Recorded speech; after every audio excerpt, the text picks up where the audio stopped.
Դատարաններում այնինչ տեղի է ունենում, դատարաններում այնինչ խոսում ենք, դատարաններում այն իրավական դիրքորոշումները, որ ներկայացնում ենք, այսքան մարդիկ գալիս են աջակցելու, դուք բոլորդ այսքան ժամանակ նվիրում եք այդ ամենը լուսաբանելու, ես իսկապես ինձ մոտ հարց է առաջանում, այս ամենը ինչի համար է արվում։ Եթե կարող է պարզապես հայկական ժամանակ օրաթերթը երեկվա դրությամբ ժամը 18:30 ամբողջ ելքը կանխորոշի, այսինքն այդքան խրթին իրավական հարցերի, բայց մյուս կողմից այդքան պրիմիտիվ անհիմն միջնորդության պայմաններում հայկական ժամանակը ամբողջը ասի, որ կալանքը պետք է երկարաձգվի, իդեպ զարմանալիորեն նյութի տրամաբանությունը փաստացի 2 ամսվա երկարաձգման մասին էր, ու այդ նյութը ժամը 23:00-ի դրությամբ նույն կերպ պահպանված լինի, դատական նիստի ժամանակ ես եւ գործընկերներս բարձրաձայն ենք այդ նյութի մասին, դատավոր արտահայտի իր վրթովմունքը, որ իբր ում տեղն ենք դրել իրեն, ինքը ոնց թե պետքա լրատվամիջոցի կանխատեսումներով առաջնորդվի, 100-ից 100 կանխատեսումը կատարեց։ Ինչպես 2025 թվականի հունիսի 17-ին Հայաստանի Հանրապետության ամենաբարձր պաշտոն զբաղեցնող անձը ուղղակիորեն կանխորոշեց իրավապահների գործողությունը, այս դեպքում էլ հայկական ժամանակ օրաթերթը կանխորոշեց դատական գործընթացը, դատարանի որոշումը։ Ես նման բան Հայաստանի Հանրապետությունում չեմ տեսել։ 2 ամիս կալանքը միջնորդությունը կալանքը երկարաձգելու վերաբերյալ բավարարել, երբ դրանից 1 ամիս առաջ ասվում էր, որ 1 ամսով է երկարաձգվում կալանքը։ Սա պարզապես անլրջություն է ուղղակի։ Կներեք մի բան էլ ասեմ։ Երեկվա դրությամբ մենք ականատես եղանք, որ հեծի լիցենզիան ակնհայտ ապօրինի կերպով դադարեցվեց։ ՀՑԿՀ համապատասխան որոշման մեջ ինչ է ձևակերպվում։ Ասվում է, որ 3 ամիս ժամանակ կա, որ սեփականատիրոջ հետ բանակցեն։ 3 ամիս սեփականատիրոջ հետ բանակցեն, գնալու են Երևան կենտրոն քրեակատարողական հիմնարկում բանակցեն։ Անկեղծորեն եմ ասում, սա նման է որոշակի իմաստով ահաբեկչական գործողության։ Ահաբեկիչներն են ի վերջո պատանդ պահում մարդու։ Սա ինչ վարքագիծ է, այսինքն եթե գործընկերներ շատ հստակ ասեմ եւ ներողություն խնդրեմ ձեզանից։ Եթե մենք խոսում ենք իրավական process-ի մասին, այստեղ իրավական process չկա։ Այստեղ առաջին իսկ օրվանից իրավական process-ի նշույլ չկա։ Մենք ամեն անգամ պարզապես ելնելով նրանից, որ սա ի վերջո դատարան է կոչվում, այստեղ կա դատարանի շենք,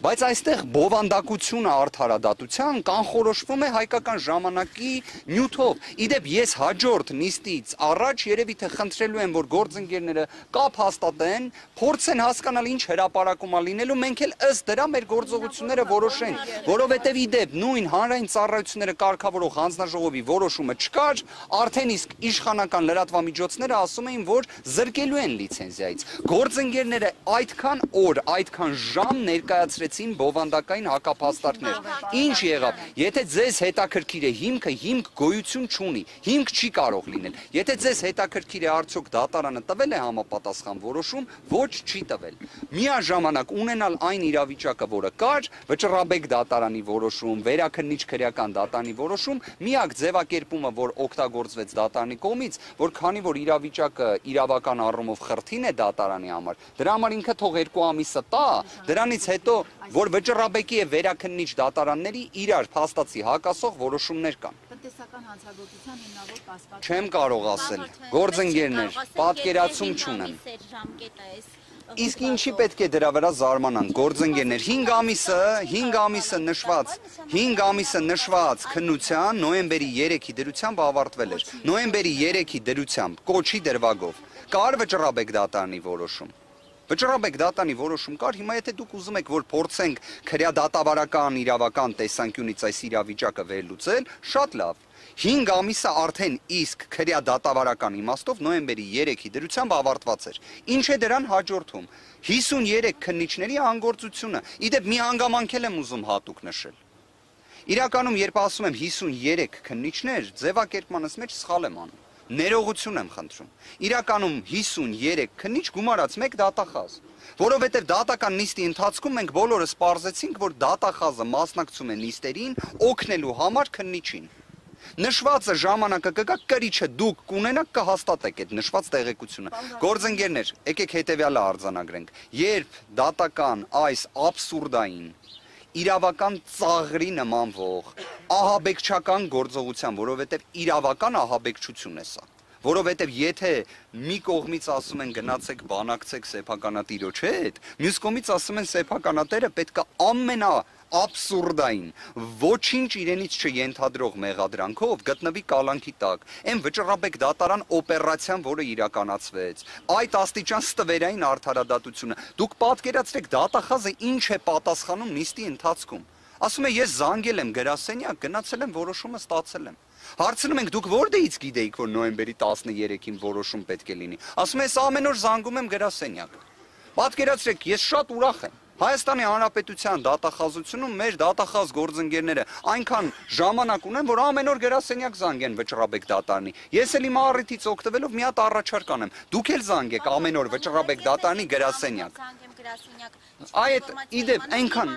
հա իդեպ մի հատ ամեն օր զանգեք դուք էլ վճռաբեկ դատարանի գրասենյակ միջդատական վարույթում գտնվող գործի դատական ակտի հրապարակման օր չիմանալու պայմաններում, որտեղ ինձ նոյեմբերի 13-ին իրազեկում են, որ նոյեմբերի 13-ին դատական ակտ է հրապարակվում, որն էլ ես ստանում եմ նոյեմբերի 14-ին, բայց դատախազը գիտի, որ նոյեմբերի 13-ին գնա գրասենյակից որոշում ստանա, այն էլ չկարողացանք պարզել, վերջը արձեռնա ստացել թե այլ եղանակով է։ Կներեք գործընկերներ, ես ներողություն եմ խնդրում, դատական ակտը կլինի, հերթական իրավական ծաղրը այսօր արձանագրեցինք, իրականում վիրավորական աստիճանի, մարդ ով եկել է Հայաստանի Հանրապետություն, հունիս ամսին, իր հոր 40-ին մասնակցելու համար, որից հետո դուք բոլորդ հայ առաքելական եկեղեցու հետևորդներ եք, հայ մարդիկ եք, ձեր ցավը տանեմ,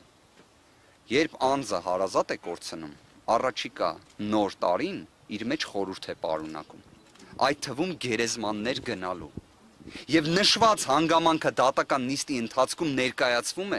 քննիչը պնդում է միջնորդություն, որ մինչև հունվարի 18-ը Սամվել Կարապետյանը լինի անազատության մեջ, դատախազը պնդում է միջնորդություն, որ Սամվել Կարապետյանը մինչև հունվարի 18-ը լինի անազատության մեջ,